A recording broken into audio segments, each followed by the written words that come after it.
is from PlusTvAfrica.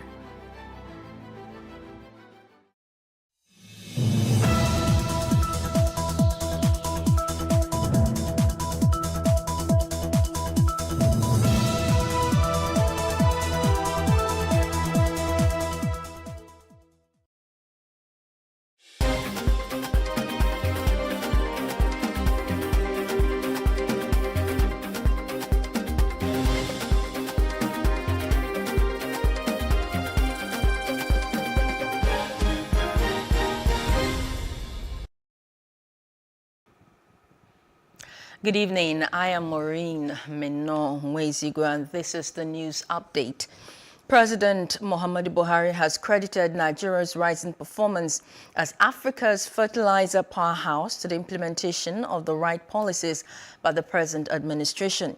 The president acknowledged this while receiving the Executive Committee of Fertilizer Producers and Suppliers Association of Nigeria at the State House, Abuja, on Tuesday. The president said this remarkable achievement in a very short period of time had ensured a steady flow of investments to the sector from the private sector, bringing prosperity to millions of Nigerians and good returns to the investors. Meanwhile, the CBN governor, Godwin Emefiele, said fertilizer remained a key input to achieving food security, and in realization of this, the Apex Bank had continued to place great importance on its availability and accessibility by farmers to improve yield, productivity, and ultimately output. The Jigawa Command of the Nigeria Security and Civil Defense Corps has confirmed 7 persons dead in a fire outbreak that engulfed a petrol station at Al-Masfa in Kaugama local government area of Jigawa. Adamu Shehu, the command public relations officer who confirmed the incident in Dutse on Tuesday, said the incident occurred on Monday at 5 p.m. He said the fire engulfed a building which serves as administrative block and accommodation to the station's personnel. Shehu explained that it took the combined efforts of the Corps, fire service and other security personnel to put out the raging fire, which cause is yet to be ascertained. At least no fewer than 11 soldiers are feared killed by suspected terrorists in a military base at Birningwari local government area of Kaduna State. A resident whose brother was among the soldiers killed by the terrorists told our correspondent on Tuesday. It was gathered that the terrorists in large numbers on motorcycles stormed the Polwire village, where they engaged the soldiers on Monday. The Association of Licensed Telecommunication Operators of Nigeria says its members will comply with the federal government's directive barring outgoing calls of subscribers who have yet to link their National Identification Number (NIN) with their SIM. The association made this known in a statement joined by its chairman, Gbenga Adebayo, and head of operations, Molaon Awonuga. The deadline handed Nigerians by the federal government to link their NIN to their SIMs ended on March 31st, after about 8 postponements. At the last minute, government pushed for the linkage and on Friday directed Nigerians to ensure they complete the verification and linkage of their NINs to their SIMs within days. The People's Democratic Party crisis in Anambra State has deepened with the suspension of its acting chairman, Oke Asolo, for allegedly insulting Chris Uba.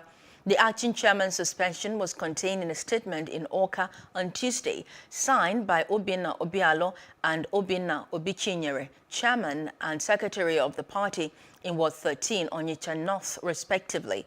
The party said anybody that insults its leaders like Uba would not go unscathed. The suspension of Asolo followed a letter he signed last week suspending Uba and Linus Ukachukwu for alleged anti-party activities.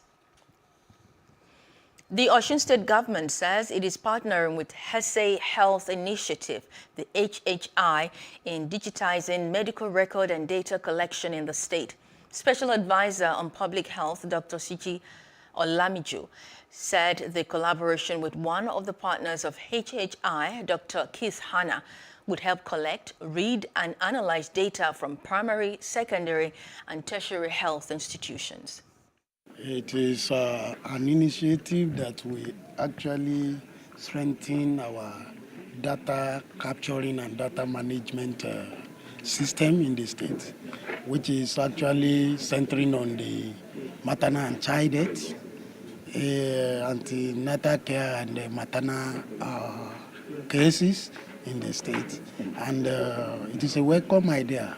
You know, Mr. Governor has said that our hands are open to any organization, individual, or whether corporate, to who wants to, extend hands of fellowship to us, to, engender quality health for the citizenry of the state of Osun. So we're excited to bring digital interventions to Osun State, and we're looking to reduce maternal mortality, but also cut across different verticals such as malaria nets, immunization. No other programs, digital programs, are able to cut across these different verticals. And we've just heard how important that is in Osun State. So we hope to do this. Digital health solution focused on supporting the state in managing maternal health data in primary health facilities across the state. So today we've been in a lengthy discussion with the state on how best we can work together to ensure that this digital solution works for everyone in the state and is adaptable and meets the needs of the state. Nigerians are speaking out in anger as the power situation continues to go bad. That's on Street Views. Take a listen.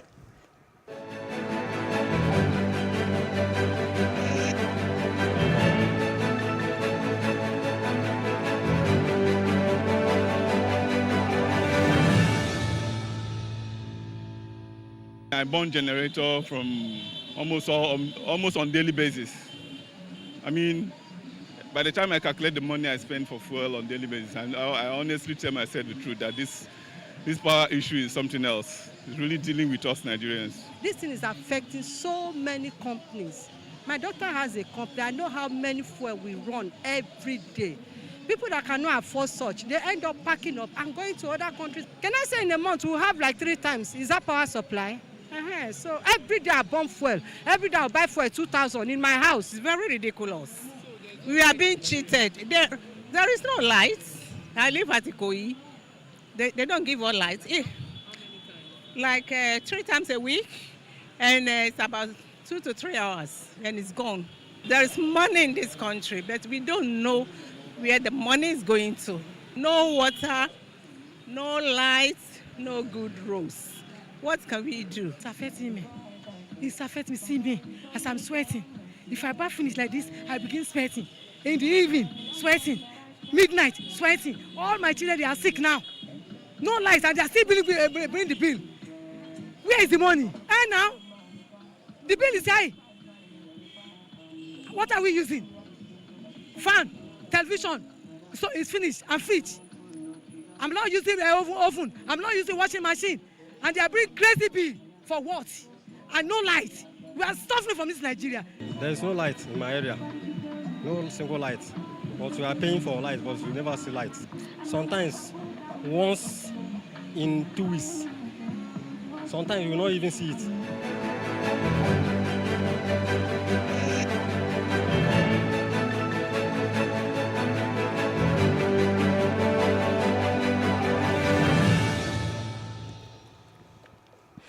A former militia leader in Sudan has denied committing war crimes and crimes against humanity as his landmark hearing opened at the International Criminal Court. 72-year-old Ali Mohammed Ali Abdel Rahman is accused of leading thousands of pro-government fighters on a systemic campaign of murder, rape and torture during the height of violence in the Darfur region of Sudan between 2003 and 2004. He is alleged to have been a feared and revered commander of the Janjaweed militia deployed alongside Sudanese government forces to carry out a brutal counter-insurgency campaign after a rebellion against Khartoum by some local communities, leaving at least 300,000 people dead and displaced 2.5 million, according to the UN. The trial is the first at the International Criminal Court to deal with the Darfur conflict, and campaigners have said it shows that no impunity exists even for crimes committed nearly 2 decades ago. Swedish Foreign Minister Ann Linde has said Sweden will expel 3 Russian diplomats for spying, joining a number of European countries which have expelled Russian diplomats in recent days. The moves coincide with outrage across the continent over reports of the discovery of mass graves and of civilian killings in the Ukrainian town of Bucha following the retreat of Russian soldiers conducting what Moscow calls its special operation in Ukraine. France, Belgium, and the Netherlands have recently expelled Russian diplomats over alleged spying activity. Meanwhile, the Kremlin has denied any accusations related to the murder of civilians, including in Bucha.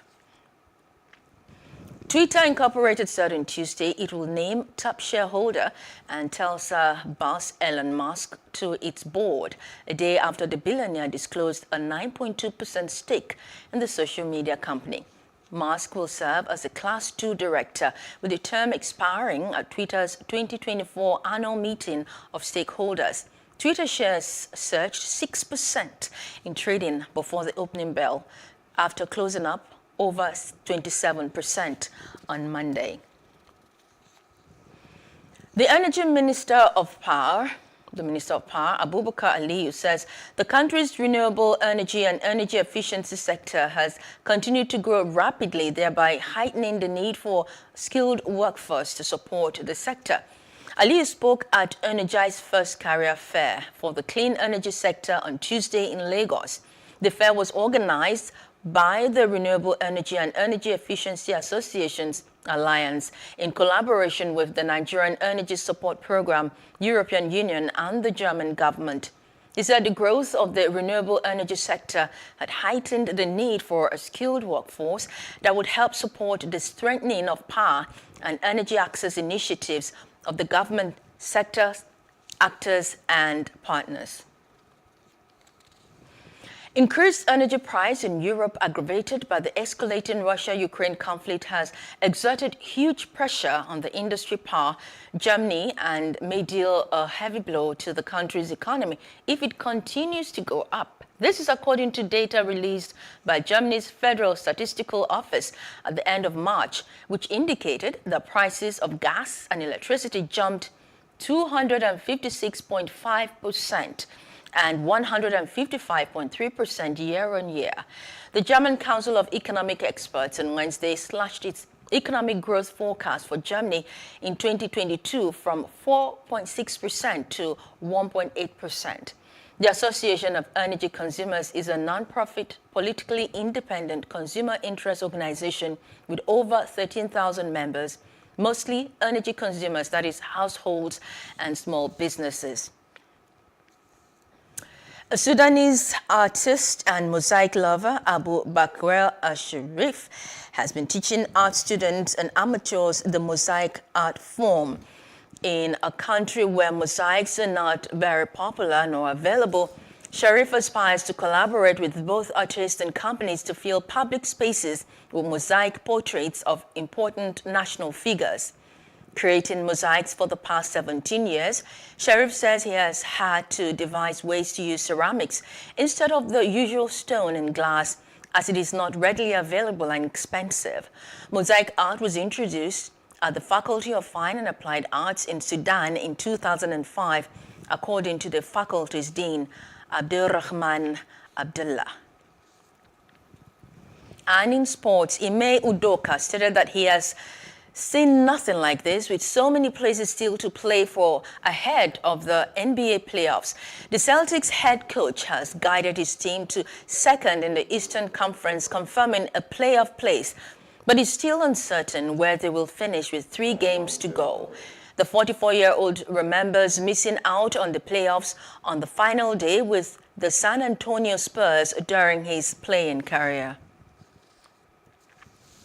Well, that's the news update. For more stories, please follow us on Facebook, Twitter, and Instagram, and do subscribe to our YouTube channel at PlusTvAfrica and PlusTvAfrica Lifestyle. I am Maureen Menong-Izigwe. Thanks for watching.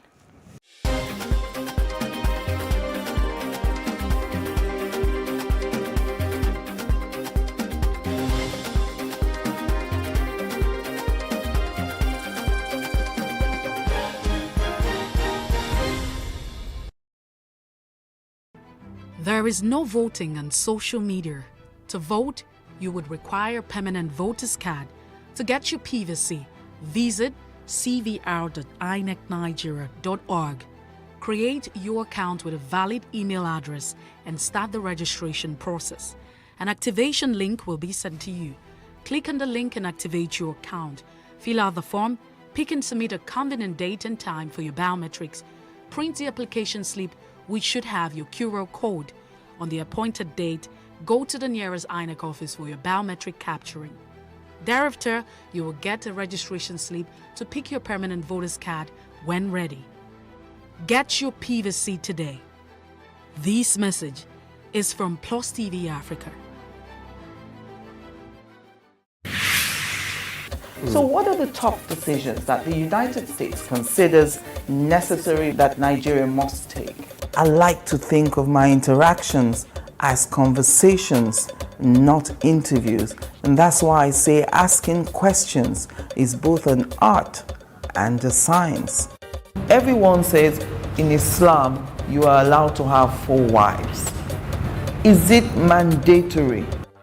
The right question enables answers that educate, inform, clarify, and help you, the viewer, to better understand the issue before making up your mind. Our goal is to reduce from 10 to 2 days the time it takes to register businesses in Nigeria.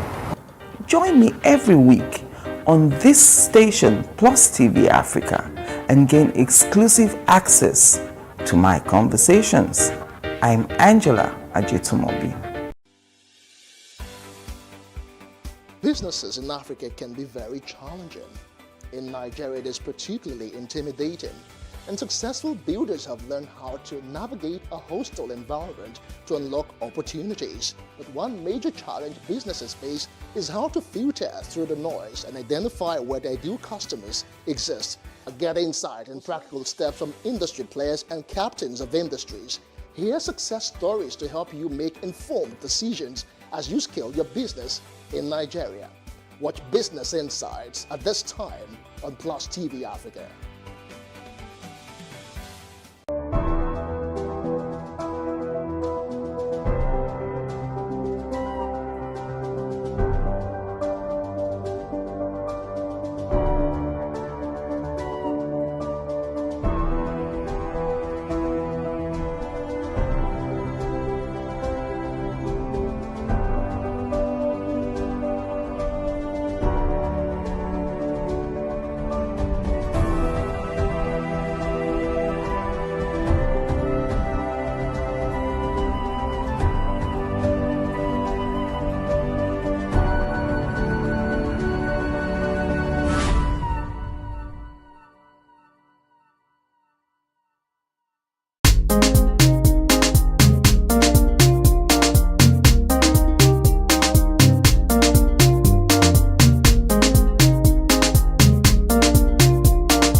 According to Plato, music gives a soul to the universe, wings to the mind, flight to the imagination, and life to everything.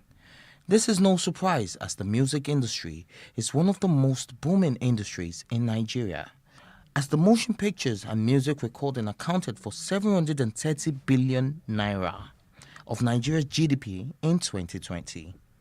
It has not always been this way, as the music industry has experienced a full turnaround from the days the boys wore baggy jeans, big gold chains, and oversized t-shirts. Let me take you down memory lanes of the good old days. Onyeka Onwenu, Iyogogo.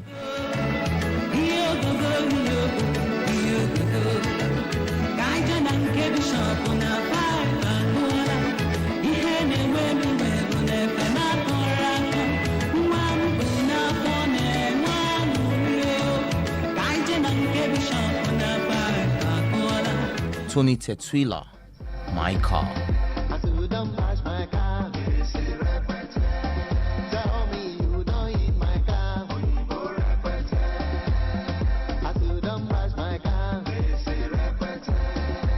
Plantation Boys, Don't You Know? Baby, don't you know that